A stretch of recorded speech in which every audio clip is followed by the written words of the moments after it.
السلام علیکم مائی YouTube family, کیسے ہیں آپ سب؟ امید کرتی ہوں آپ سب ٹھیک ٹھاک ہوں گے اور بہت زیادہ خوش ہوں گے۔ سب سے پہلے میری پوری یوٹیوب فیملی کو رمضان کی مبارکباد۔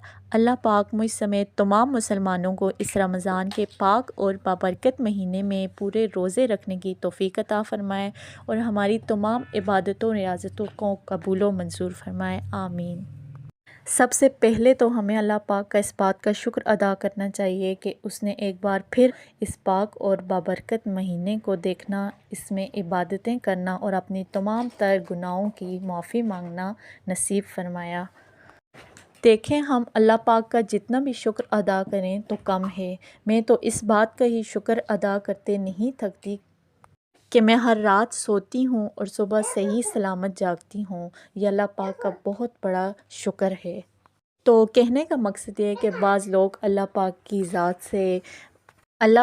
ذات سے مایوس ہو جاتے ہیں کہ وہ تو ہماری دعائیں نہیں سنتا، ہم مانگ مانگ کر تھک چکے ہیں، بس اب ہم نہیں مانگتے اور دعائیں۔ تو اس طرح اللہ پاک کی ذات سے مایوس نہیں ہونا چاہیے، اس کی نعمتوں سے محروم نہیں ہونا چاہیے۔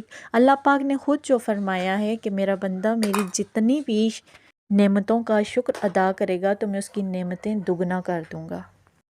تو کہنے کا مقصد یہ ہے کہ یہ ایک ایسا مہینہ ہے کہ اس میں آپ کی دعائیں ویسے بھی رد نہیں ہوتی، لیٹ ہو جاتی ہیں، اللہ پاک دیر سے تھوڑی قبول فرماتے ہیں، لیکن یہ کہ ایسا نہیں ہے کہ آپ کی دعائیں اللہ پاک قبول نہ فرمائیں۔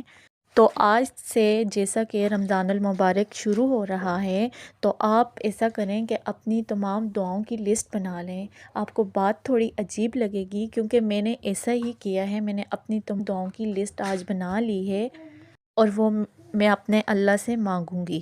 تو آپ سب بھی ایسا ہی کریں۔ کسی کے پاس گھر نہیں ہے تو اللہ سے مانگیں، کسی کو اللہ نے اولاد کی نعمت سے محروم رکھا ہوا ہے تو آپ اللہ سے مانگیں، کسی کے پاس اچھی صحت نہیں ہے، کسی کی اولاد نافرمان ہے، کسی کو اچھا ہسبینڈ یا کسی کو اچھی وائف نہیں ملی، کوئی کس مصیبت میں ہے، کوئی کس پریشانی میں ہے، تو سب اپنے اپنے رنج و غم میں مبتلا ہیں، تو آپ اللہ سے گڑ گڑا کر دعا مانگیں، اللہ پاک آپ کی دعاؤں کو ضرور قبول فرمائے گا۔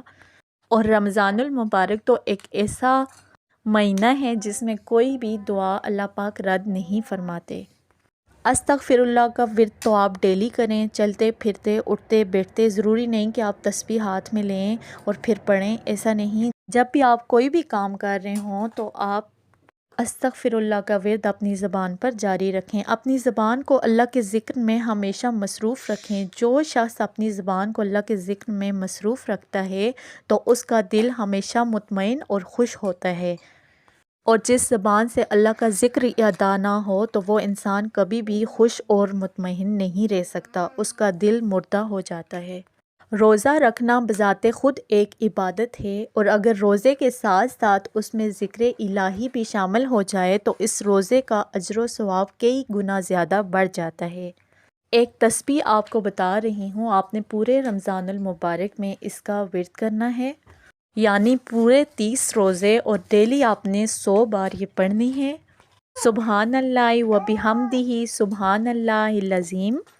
یہ اللہ کا ذکر ہے، اللہ کو بہت پسند ہے، اس کے لیے کوئی ضروری نہیں کہ آپ اول و آخر درود شریف پڑھیں یا نہ پڑھیں، نماز کے آخر میں پڑھنا ہے یا سٹارٹ میں، کوئی اسپیسیفک اس کے لیے ٹائم نہیں ہے۔ پورے دن میں کسی بھی وقت 100 بار یہ تسبیح آپ نے پڑھنی ہے پورے رمضان میں 30ویں روزے تک۔ حضرت ابو ہریرہ رضی اللہ تعالیٰ عنہ سے روایت ہے کہ رسول پاک صلی اللہ علیہ وآلہ وسلم نے فرمایا، جو بھی شخص یہ تسبیح دن میں 100 بار پڑھے گا اللہ پاک اس کے سارے گناہ معاف فرما دے گا، چاہے وہ سمندر کے جاگ کے برابر ہی کیوں نہ ہوں۔ کسی خاص مقصد میں کامیابی کے لیے بھی آپ اس تسبیح کو پڑھ سکتے ہیں، یا اس کے علاوہ کوئی بھی کام جو آپ کا اٹکا ہوا ہے یا آپ کسی بھی قسم کی مصیبت یا پریشانی میں مبتلا ہیں تو رمضان کے علاوہ بھی آپ اس تسبیح کو پڑھ سکتے ہیں۔ 30 دن تک آپ نے یہ تسبیح پڑھنی ہے اور روزانہ آپ نے 100 مرتبہ یہ تسبیح پڑھنی ہے۔ اللہ پاک ہم سب کی غم اور پریشانیوں کو دور فرمائے اور ہم سب کی دعاؤں کو قبول و منظور فرمائے، آمین۔ تو یہ تھی جی میری آج کی چھوٹی سی ویڈیو. اگر آپ کو اچھی لگے تو لائک کرنے کے ساتھ ساتھ جہاں تک ہو سکے اس کو شیئر کریں. تو اچھی بات پھیلانا بھی صدقہ جاریہ ہے. میری یا آپ کی وجہ سے کسی کی بھی کوئی بھی مشکل یا پریشانی ختم ہو سکتی ہے. اپنا اور اپنے پیاروں کا خیال رکھیے گا. اپنی دعاؤں میں مجھے یاد رکھیے گا. ملتے ہیں نیکسٹ ویڈیو میں. تب تک کے لیے اللہ حافظ.